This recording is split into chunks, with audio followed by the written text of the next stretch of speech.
আসামি আব্দুল্লাহ আল মামুন আমার ক্লায়েন্টকে চোখে, মুখে এবং মাথার পেছনে আঘাত করে এবং পরবর্তীতে তাকে শ্বাসরোধ করে হত্যা করার চেষ্টা করে।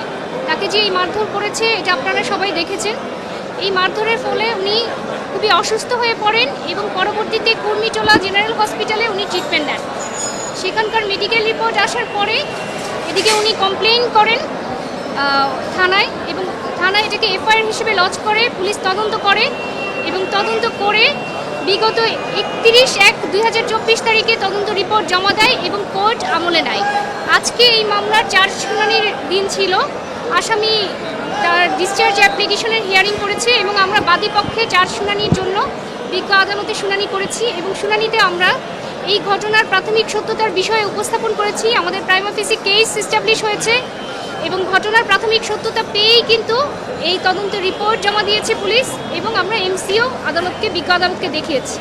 বিজ্ঞ আদালত সব কিছু পর্যালোচনা করে আসামি আব্দুল্লাহ আল মামুনের বিরুদ্ধে দণ্ডবিধি 323, 307 ও 506 ধারা মোতাবেক চার্জ গঠন করেছে। তা আমরা বিজ্ঞ আদালতের এই আদেশে আমরা খুশি এবং আমরা প্রত্যাশা করি যে ভবিষ্যতে আমরা এই বিজ্ঞ আদালতের নিকট হতে ন্যায় বিচার পাব।